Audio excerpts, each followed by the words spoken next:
Hello and welcome to Governor DAO's DAO Speed Dating episode number 2. We're excited to have everyone with us today. We're joined today by Pangea DAO, Standard DAO, and Gentleman DAO. The purpose of this space is to bridge communities, provide education, network, and maybe even collaborate. ETHLDGR, do you want to introduce our first guest? Awesome. Yeah, thanks, Blake. So our first guest is Pangea DAO. Pangea is one of the first metaverse land investment trusts and developers structured as a DAO. They sit at an intersection between Web3 communities and creators, the land they build on, and the brands and companies that seek to enter these new and untested markets. Pangea DAO aims to be one of the biggest digital landowners with the ambition to foster communities, enable creators, and build out content in virtual worlds, all while they grow the DAO's land treasury assets. Welcome. Thanks for having us. Appreciate it. So Pangea is a metaverse real estate trust that acquires, develops, and monetizes land in virtual worlds.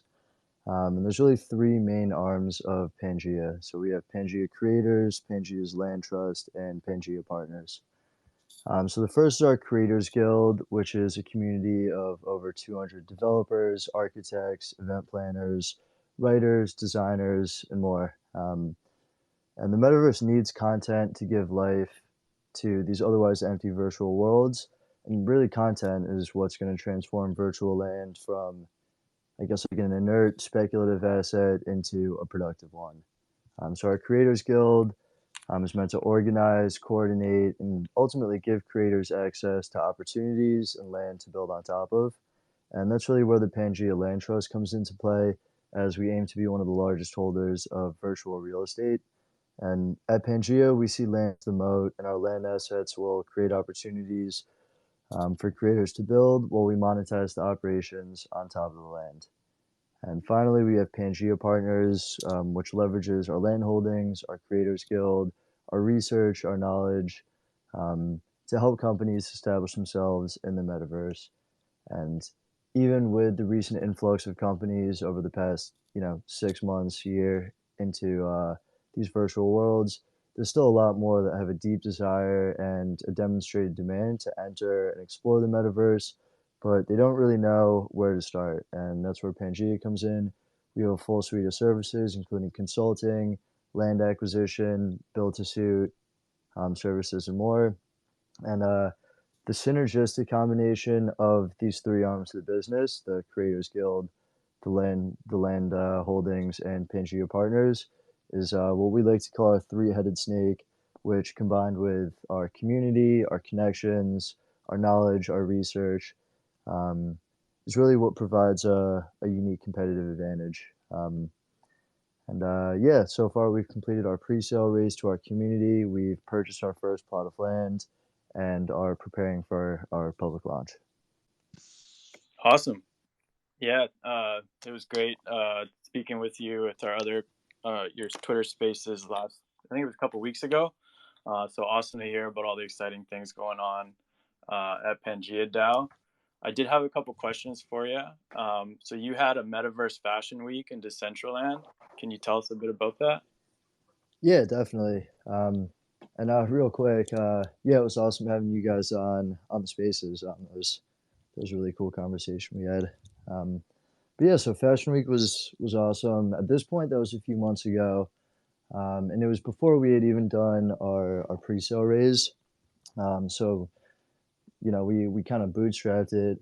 We didn't really have the funds to work with, but even still, we managed to get some cool sponsors, including like Yearn Finance, Decentral Games, The Ready, Parcel, and with those funds, we're able to commission a build, and ended up putting on a few days of events. Had all different wearables creators in Decentraland. I believe it was like 25 different wearables creators, kind of using our catwalk to premiere their new wearables or showcase their existing ones. Yeah, despite the fact that, we did it on short notice, we didn't really have funds to work with. It ended up being one of the most trafficked events of Fashion Week, up there with the Dolce and Gabbanas and the Pradas and the Gucci's of the world, which was really cool to us. Yeah, it was awesome to just see, all the different people in the community from the people that were, more interested in the wearable side of things, the designers and the architects that we were working with to commission the build.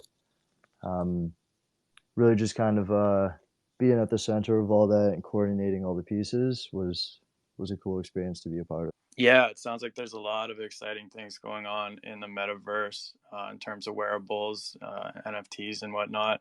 So, what is your approach like to marketing? I know you talked about the three prongs in Pangea DAO. What's your general approach to marketing in the DAO? Good question. So I think community building is quite interesting, um, especially in Web3, in the sense that, a lot of times there are lots of opportunities to collaborate rather than, directly compete. So whether it's, hosting Twitter Spaces or joining Twitter Spaces, um, or hopping on calls with people to kind of, build like strong working relationships or doing events together. It's been really cool to kind of be able to interface with all these different communities, whether that's, more metaverse oriented or DAO or governance oriented. Um, and, really being able to kind of like, I guess, like bridge the gap, um, build like a strong relationship and, kind of be able to support each other in the ways that we can. And so, to me, that's one thing that I think is really cool. Not just about what we're doing, but I guess about the whole, DAO, Web3 space in general. Yeah, for sure. And yeah, thanks again for having us on, Governor DAO, on your spaces recently. And we thank you again for being on with us today. Um, Going back to metaverse stuff, there's so much going on there and new innovations and whatnot. What is Pangea DAO's hope for the metaverse going forward? Yep. Um, so I guess like the three main things that, we're really trying to tackle at Pangea are, so the first one is that land is just prohibitively expensive. Like most individuals or small groups, um, aren't really in a position where they can be spending, 5, 6 figures on metaverse land without, liquidating the other positions. And just generally due to the prohibitive costs associated with buying land in, like the blue chip worlds, whether that's like a Decentraland or a Sandbox. Um, some of these investors, may be forced to, take riskier plays in newer, less established projects that perhaps like lack the infrastructure to build in the worlds or to monetize. Um, and I guess like going on to the development and monetization, each world is, just so different. And to be honest, if you have operations, in a few different worlds, like the domain expertise, the time, the resources, um, are all different from world to world. Um, and then finally, the metaverse is just so hard to navigate as an individual. As you were kind of alluding to, there's just so many new projects coming out. And, to be able to gain, I guess, like an understanding of these projects, their economies, the growth timelines, it becomes really hard to allocate time and capital across, projects, across chains as an individual. And that's kind of where Pangea, hopes to, I guess, like by acting as a collective and kind of pooling, the knowledge, the resources, the connections, um, I guess like establishing ourselves as something that individuals can look to either like gain exposure to the land or find opportunities to create on top of the land, or for brands to come to and really establish themselves in the metaverse. Um, we kind of hope to be at the center of all that. Um, and hopefully by enabling like whether it's individuals, brands or creators, kind of enabling to collectively own the metaverse, build the metaverse, operate in the metaverse. We kind of hope to push the space forward. Yeah.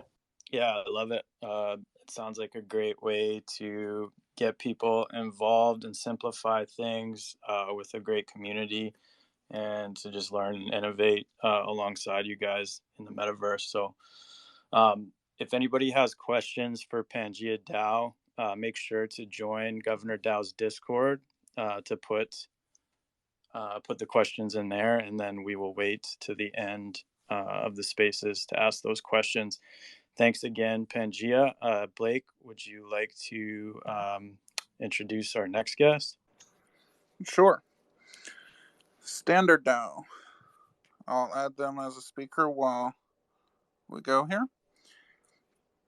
Standard is a community-led impact investment protocol combining decentralized treasury management and backing with an ESG impact investment model.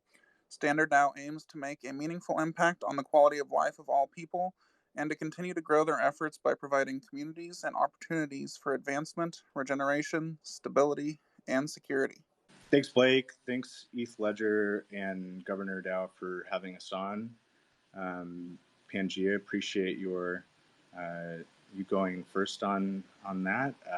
It was a great, presentation, and appreciate everything that you guys are doing in and for the space to build what it sounds like is the sustainable infrastructure for DAOs and the metaverse to continue growing.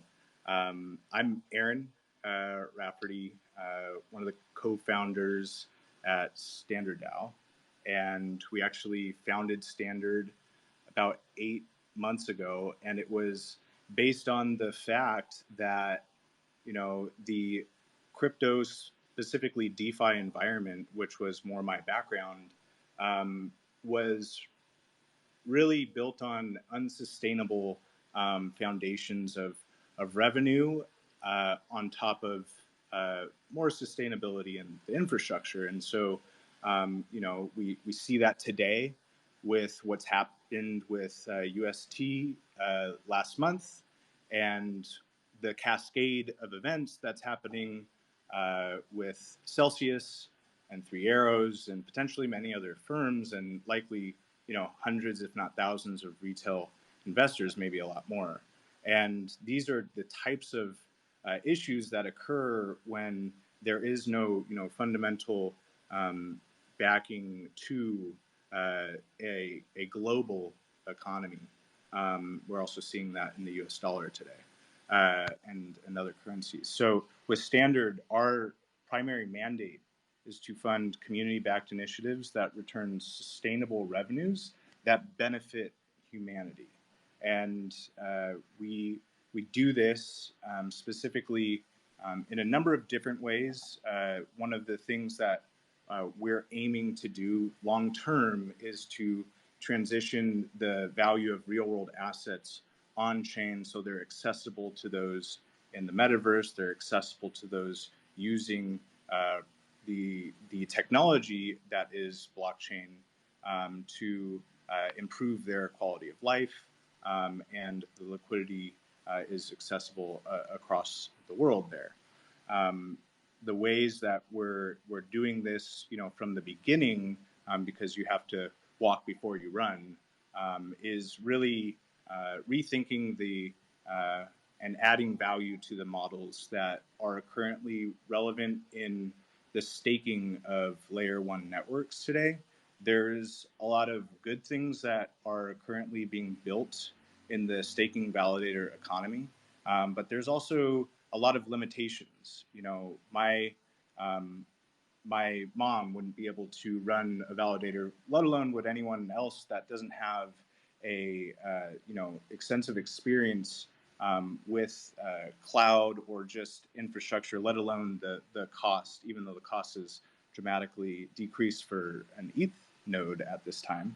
And that's largely due to the constraints on the technology stack requirement and the knowledge there, and the fact that most people would have an issue, running their own validator and making sure that the uptime is completely running. And so tackling that problem, as well as the problem that the flow of liquidity in that side of the market is really important to solidify the projects and foundation for everything that we're trying to build here for DAOs, for metaverse, for gaming, to be sustainable and build in a way that everyone can use it.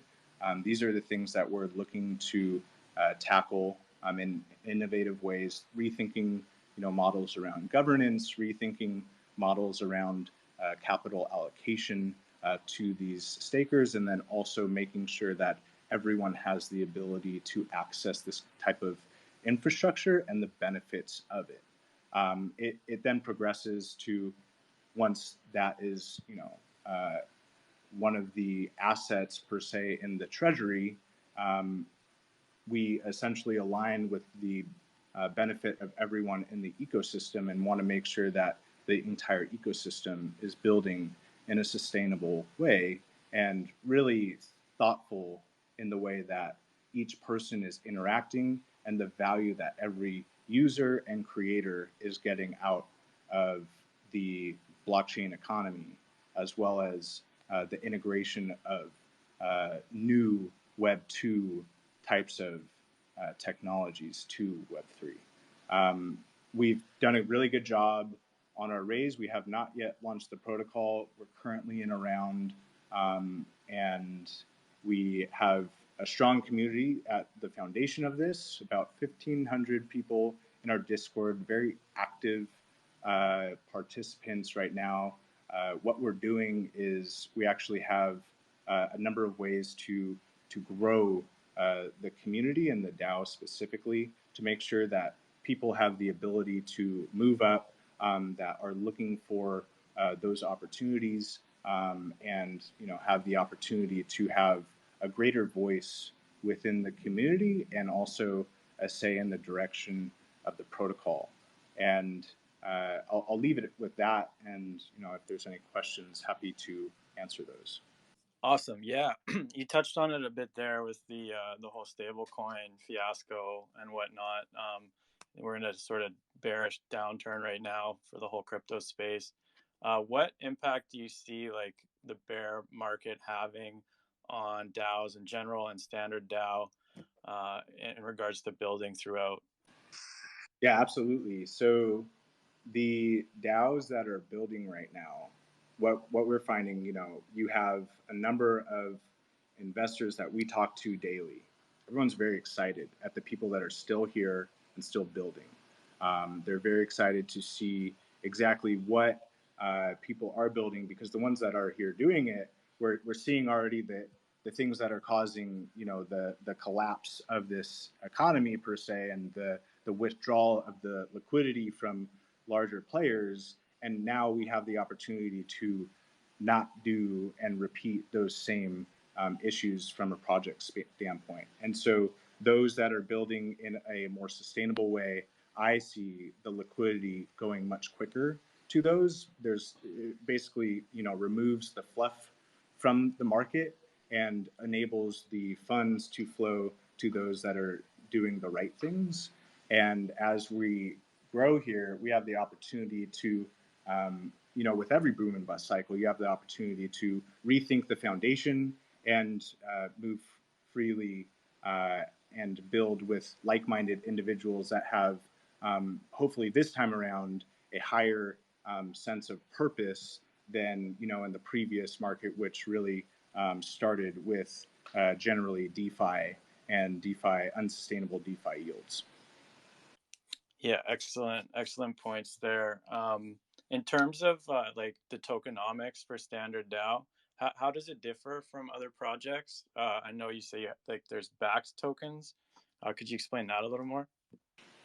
Yeah, absolutely. So every standard token, SDA, they will actually represent a vote on the direction or flow of value from the treasury.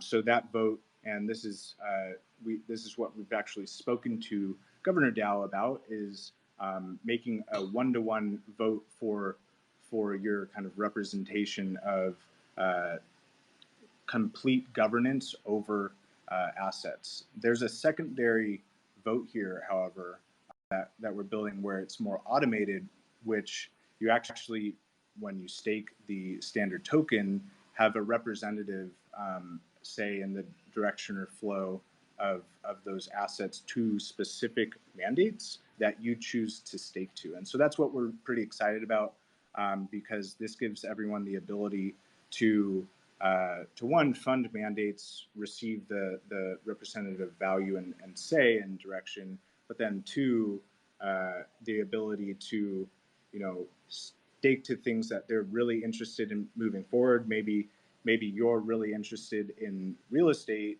and we have a pool that you could stake to for that. And what is currently happening on the real estate side is not something that has the highest value, but you can add a lot of value to that. So giving the opportunity to stake to that, receive the benefit of your work in that pool, these are the types of things that we're building and how the tokenomics are representative of that.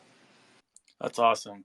Yeah, thanks again for joining us today. If there's any questions for Standard DAO, please leave them in the Governor DAO Discord in the public lobby, and we will get to them at the end of the space. Blake, would you be so kind to introduce our next guest? Sure. Gentleman DAO, I just added you as a speaker. Gentleman DAO consists mainly of enterprising people who like to do business online. It was founded to create a place where you can easily join a large community of entrepreneurs, use common capital, and do business together to share profits. Welcome, Gentleman DAO. The floor is yours. Hello, guys. Can you hear me? We can hear you. Oh, nice. Thank you. Good morning, good afternoon, good evening. Hopefully not too early in the morning. My name is ETHLDGR, and I'm a founder of Gentleman DAO. And according to our introduction from Liberty, thank you, by the way, for letting us talking. It was a pleasure to listen to other DAOs. It was really interesting. I'm not too deep in this topics, because I'm only project manager, but it was really interesting for me also. So I will be really brief about our project, or not project now. We are already DAO. As introduction said, we won't just build a business together. So we made 8,000 gentlemen NFTs to actually finance our intentions. So we put together 100 ETH from that mint, and after that we will build businesses and investments. So these businesses and investments, their purposes are really simple: to create a profit, to share this profit between our NFT holders. And right now, I'm sorry, I wasn't a lot prepared, because our speaker should be our marketing manager, but he is not able to join us. So yeah, it's a really brief introduction from me. If you can, that's okay. If you have a question, I will talk. And sorry for my English. I'm not native speaker. Our marketing manager is. So yeah. That's not a problem. We're very thankful that you're here with us. Thank you. Can you tell us a little bit more? Is there anything interesting about your NFTs beyond just the capital raise, or how did you guys come up with the art or the idea of Gentleman? We wanted something which will be rather simple, which will be visible on your profile picture and clearly without zooming, and it should look gentle. Hopefully we did enough to make it happen. And next feature of our NFT is that we split it after agreement with our DAO. We split our collection into 4 generations, and the revenues from the NFTs, because we want to split our profits, and we made 4 generations, which every generation, earlier generation, have higher profit than later on. So yeah, that's about our NFTs. I got a question. So on your guys' documents page on your website, there's talk about members of the DAO being able to pitch like sub projects similar to like a Shark Tank type thing, where you guys would possibly, like, the DAO would vote and introduce new project that could bring revenue to the DAO as a whole. Could you maybe describe that process a little more? Yeah, of course. Right now we are actually working on making partnership with other projects to make cross benefits with them. So, for example, right now we are closing a partnership with Gym Alpha project. It's a really interesting project about fitness. They want to simply create a fitness franchise to something like a, what is it? It's a Fitness Planet or something like that. I don't know, but we will have, or our NFT holders will have 25% discount on entrance. So this is the purpose of making bridges with other projects, and also second thing is that we want to do business. So everything from which our holders can benefit or our DAO can benefit, we are open to discuss it and vote on it. Awesome. Wonderful. Well, yeah, thanks again for coming on today, Gentleman DAO. If anybody has any further questions for Gentleman DAO, again, head on over to the GDAO Discord channel where you can submit questions. And if we have time at the end, we will get to those. Blake, would you like to introduce our final guest? Thank you, guys. Yes. And our last guest, of course, is Governor DAO. Jeff, I'll invite you up to speak.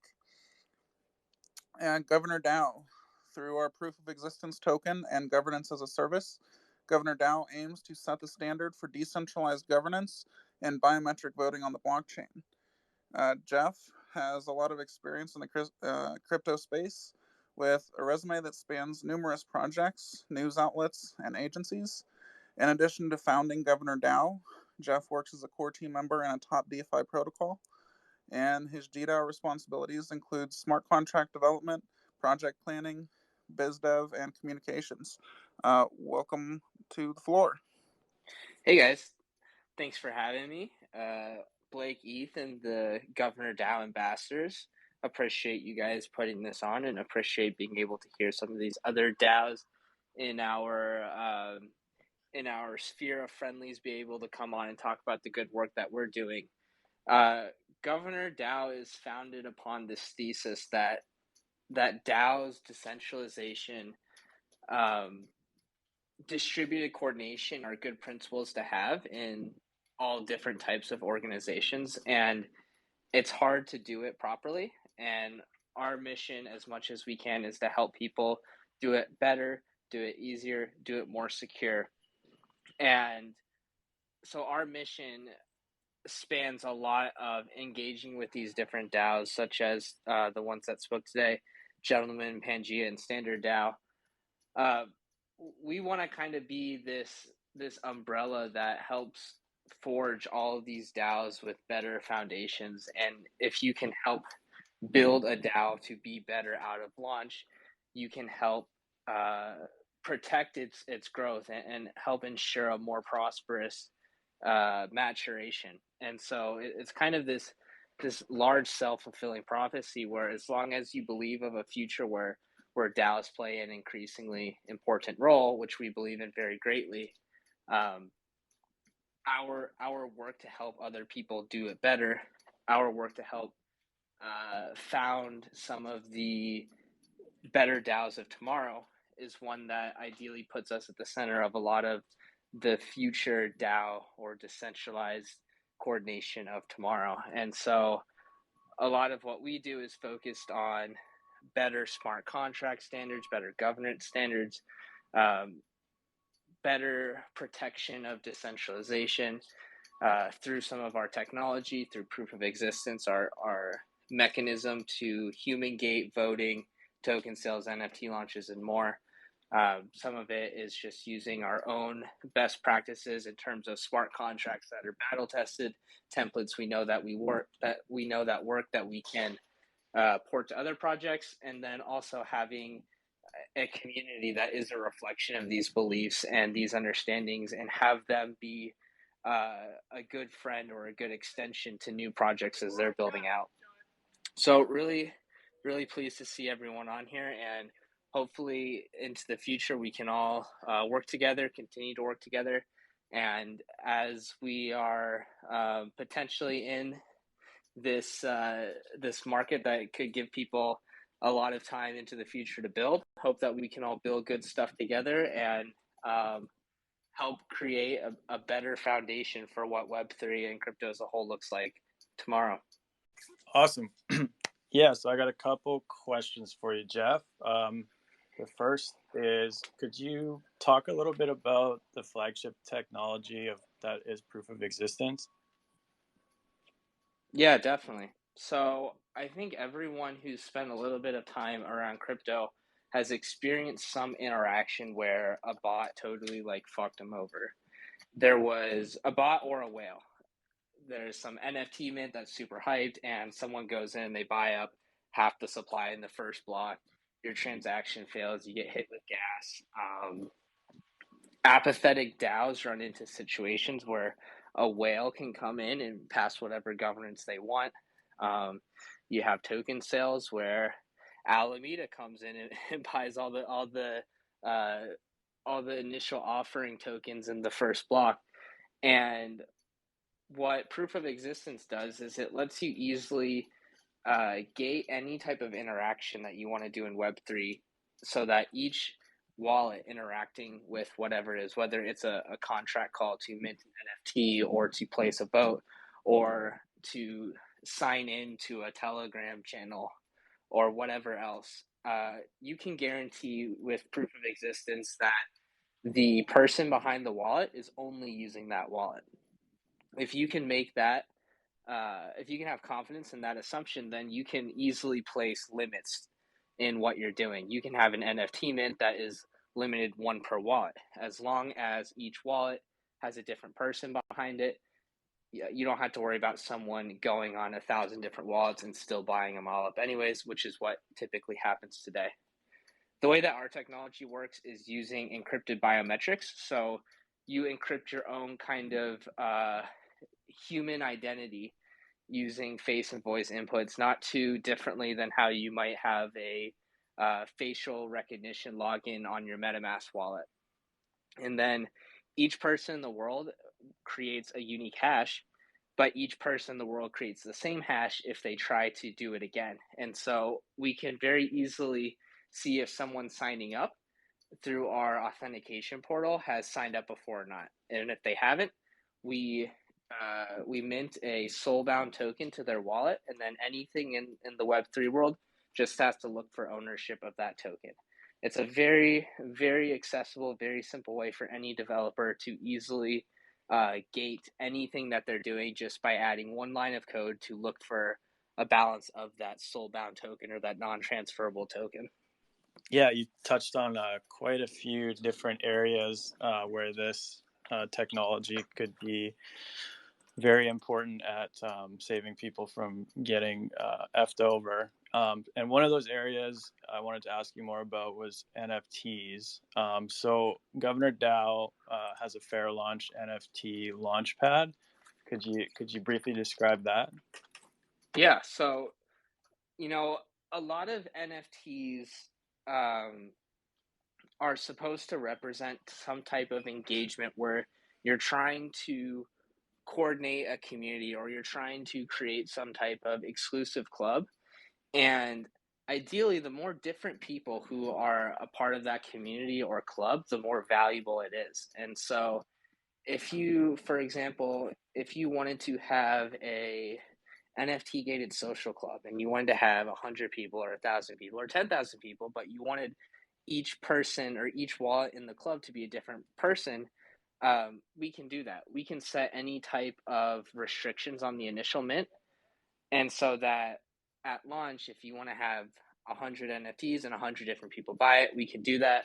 We can add different types of gamification that is hard to find otherwise, where, like, for example, we could have a whale tax where each additional NFT you buy costs more than the last one. You can gate it where maybe I want everyone to be able to buy it, but I want to make sure that if there's a lot of hype, that everyone gets a fair chance. You could do a time limited pre-sale where during the pre-sale, each person can buy one only, and then after the pre-sale, it's a free-for-all. We can use this in place of whitelist, so you don't have to do any type of Discord whitelist grinding, and it's a universal solution in that every time someone is to sign up through our portal for an NFT mint, they're signed up for life. So ideally, this kind of fleshes out to be a universal whitelist where each additional NFT mint that happens through us, or each additional use case, whatever it is, they're adding more users into this global whitelist. And eventually, the idea is that it would be easy enough for a project that has never spoken to us to go in and say, this is what our pre-sale looks like. This is our whitelist. Here's how you get on. Link to Governor DAO. That's all you have to do. And then there is no more Discord whitelist grinding, which everyone hates. Yeah, it doesn't take a lot to spread you very thin in this space, and the Discord whitelist grinding is a full-time gig. So that's great to hear. Yeah, I mean, we could do a full 2 hours on civil resistance alone, but I wanted to ask you one last question, and that is in regards to some of the recent partnerships you guys have taken on, Governor DAO's taken on. Could you speak to that? Yeah, definitely. So we have, let's see, within the past month or so, you can see the profile pic that a few of us have, myself, Blake, John. We did an NFT mint for Robness, who's a prominent crypto artist in the space. Feel free to check that out. You can go to his profile, Robness Official is probably the best way to get more information there. We recently signed a letter of intent with the Unfederal Reserve to help them better offer wallet gated DeFi for institutions. Their big thing is that they have to do some type of authentication or check-in for a walled garden DeFi that they only want to let certain institutions have access to. But there's no reason why every single person at those institutions have to KYC, which is kind of a tedious process. It's privacy intrusive. What we're seeing if we can do is if we can leverage some adaptation, a proof of existence, where a company can sign up at the institution level and they can say, okay, we have so many people on our network that are going to have access. And then offline or off chain, the company knows who each employee is and what their addresses are. They already have that information, and having a more kind of lightweight sign-in process. So that's one of the things we're working on. There is a virtual conference and hackathon through Nervos Network, who is another group that we've been interacting with lately. I have a pre-recorded presentation followed by Q&A. That's this weekend. There's more information there from the main Governor DAO account. That is a conference totally geared towards and around blockchain gaming. So my talk has to do with civil resistance in the metaverse, or how you can bot proof your games and the impact bots can have on games. Let's see, elsewhere in the world, we are one of the Kava pioneers, which is another newly launched layer 1 network. We are working to do some interesting human gated DeFi stuff where essentially you can have a more equitable standard for DeFi by basing rewards around each individual rather than how much money each individual has. So yeah, that's just a few things that are going on. We have a bunch more projects that we're speaking with, and yeah. Great. Yeah, I just pinned that last, the Nervos presentation at the top of the spaces. So if anybody's interested in checking that out, it is there. And I Thanks. also pinned the Rob Ness mint at the top as well. Perfect. It's been touched on a time or two, but one of the topics I've seen discussed a lot lately is relating to kind of the bear market and how different projects are figuring out how to survive it, figuring out how to build through it. And actually, I'm kind of seeing excitement around projects that at least I haven't been used to seeing in the last 6 months or so, when sentiment's been pretty low. And those are because people are seeing these projects work through the bear. So what are you guys doing to work through the bear market? What cool things are you doing? What ways are you bringing excitement into your projects and the space? And just whatever order you guys want to go. I can take a word. And Yeah, I go think for it. the most important, thank you. The most important now is to make connections and really build on a foundation. And it was already said, I think, from Standard DAO, because the biggest issue I see today, and why actually market or NFT market get this blow, is because there is no foundation for value of this space. You know, it's full of gamble and so on, but we need to build, and we have a big opportunity now to make it real. So yeah, that's all I think. Hopefully it was understandable. Yeah, absolutely. Yeah, and I can go to this. This is Aaron from Standard, everyone. Gentleman DAO. Yeah, I absolutely agree, and I, just to kind of reiterate but not repeat, there's certain things that that we're building and excited about building right now, and also rethinking the infrastructure and the way that things are made up today. And a lot of that is actually the sentiment around why everyone is here. So everyone that comes into Standard, they understand that they are looking to, one, build in Web3. They're looking to learn how to provide value to everyone in Web3, but then also everyone else in their communities, and then that spans to the world. We have a global community within Standard DAO, and everyone has the same opportunity to make an impact for their communities, which spans a lot of different connections that I personally wouldn't have had the reach or access to.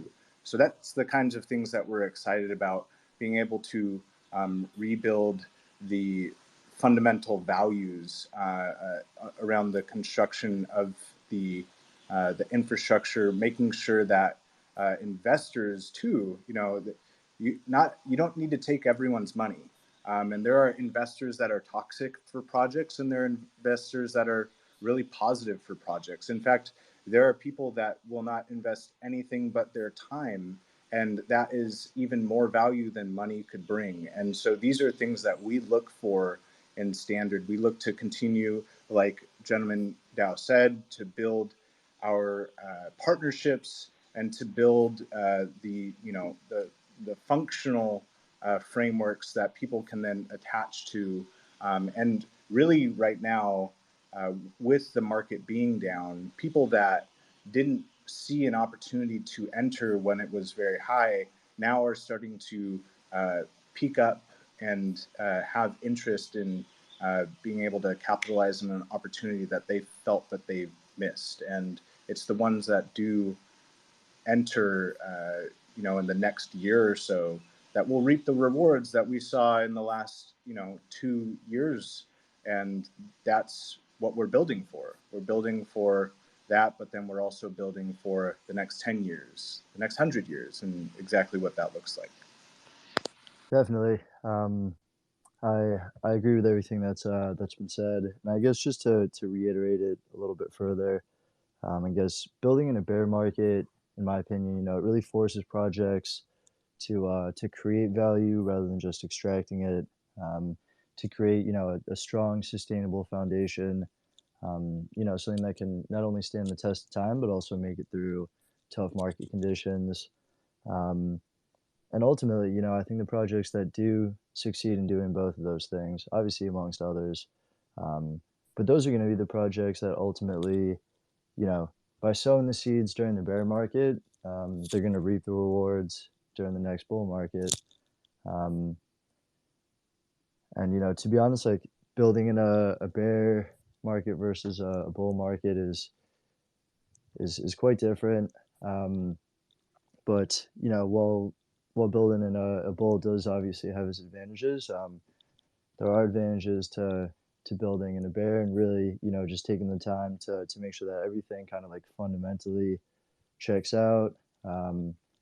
And yeah. I'll add just real quick. Yeah, agree with everyone else. From my own personal point of view, from my time spent in the last bear market, 2018, 2019, I made a concerted effort to really dig into the space and do as much as I can. And it's much easier to do that in the bear market.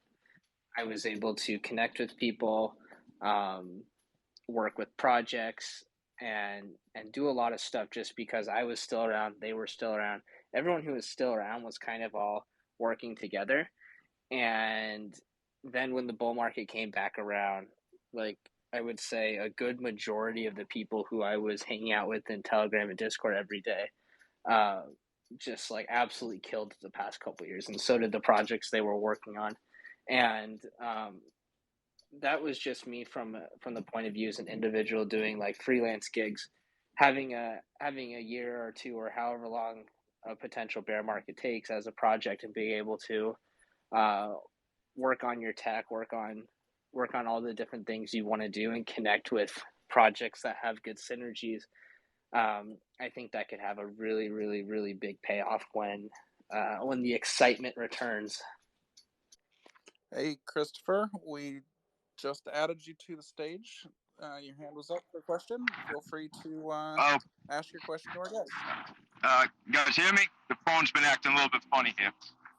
It's really for anybody, or everybody actually, all the DAOs. Is there a specific way, if you are offering insurance, if you're able to, buy cover on any of the DAOs, or is that something that you guys would be willing to build out in the future, or just basically anything? If anybody has anything to add on insurance, if there's an insurance aspect to any of the DAOs, thanks. I could start on this. So thanks for your question, Chris. There's actually a number of reasons why we would want insurance. Obviously, we're going to have a treasury that will back a token, and every mandate or issuance that we're operating under, we want to make sure that there's some sort of liability coverage, some sort of also D&O insurance, and all of that is going through on-chain services, whether that's liquidity is facilitated through our protocol or not. There's a number of protocols that we're looking to work with, but then also it's definitely down the road that we see the opportunity to build some sort of an insurance layer, as a lot of that is liquidity premiums and coverage. But it's a little bit far down our roadmap, if that's something that we would tackle. But folks like Nexus, and then also if you haven't heard of them, ETHRisk, we like what they're doing with the crop insurance, and specifically the flight insurance models. It's a really exciting space to see the real world application of blockchain today. And yeah. I'm familiar with the ETHRisk. Is that but that's something is like hurricane insurance. Is that them ETHRisk with the hurricane insurance? They have the flight insurance. I know that's their big thing is flight delays, right? Something like that. Yeah, so ETHRisk's model is to cover you in case you miss your flight. So if you're a business person and you actually missed a flight and you're in the airport, now you don't need to go through the claims process that you normally would have to. You actually would just validate that you did miss your flight, as long as you're staking to that pool, and then your coverage would reimburse you immediately so that you can get reimbursed for that ticket and get on the next plane and not have to worry about it. And this is a big problem for people that fly regularly, especially when you're dealing with claims processes and the liquidity that never really gets to the person that needs it. Jeff, do you have anything you'd like to add about insurance? I believe you guys have mentioned that a couple times in some of the chats that I've seen. Yeah, I think generally speaking in the blockchain space, insurance is one of those industries that is highly formulaic, highly inefficient in that, it's the middleman dominated. You put up your money, the insurance company keeps most of it. They spend it on all kinds of stuff, marketing, lobbying, lawyers to not pay you out. And, it's also a complicated thing because insurance, different types of insurance require different amounts of information about people, different notions of credit and all different kinds of stuff. But I think as the space continues to mature and more of the tools are built out, some of the decentralized ID stuff and some of the DeFi credit passports in terms of DeFi insurance, I think more and more of the prerequisites to having more comprehensive insurance protocols are being built. And when all of the ingredients in the recipe are there, I think insurance is one of those use cases that makes a lot of sense for blockchain. But I think it's one of those use cases that's harder to do properly in a more holistic or widespread scale beyond like the crop insurance and the flight insurance and that kind of stuff is interesting and exciting. But obviously when people think about insurance, they're thinking about healthcare, they're thinking about security in terms of the crypto space, they're thinking about security on DeFi protocols and yield farming. And, they're thinking of rental insurance, house insurance, and that kind of stuff I think will take a lot more time to get there, but I think it should happen eventually. Yeah.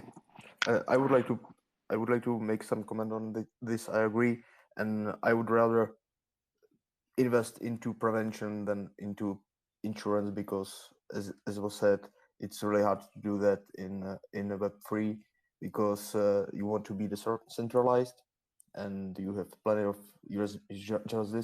jurisdictions. So yeah, it's really complicated, but prevention is must-have. Cool. Good question, Christopher. Thank you for your question. All right. It doesn't look like we have any more questions. So I'm going to go ahead and move to our closing. This has been a great space. I want to thank everyone for coming. Pangea DAO, Gentleman DAO, Standard DAO, you guys were awesome. We talked about in this space everything from metaverse property, real world property, different types of tokenomics, backed tokens. We talked about Sybil resistance, and we talked about how just so many different cool things are being done in the space. NFTs, NFT launches, fair launches. There's just so many cool things that we can do as we delve into this growing world together. So thank you all for coming. Thank you for being a part of this with us. We'll be back next week to continue doing DAO speed dating. We plan to make this a weekly occurrence. Be sure to watch our socials for who our guest next week will be. If you have suggestions for who we should have on, feel free to send us suggestions as well. Please be sure to check out the top of the space, the billboard. We've got the information about all the DAOs up there. We've got contact info. Check all that out. Give anyone you like a follow. Be sure to check out Governor DAO. You can get your free for a limited time plus gas proof of existence token at onlyoneme.governordao.org or proofofexistence.xyz. Let's help solve civil resistance together. Thanks again for joining us, everyone. It's been a great time. And with that, have a good day.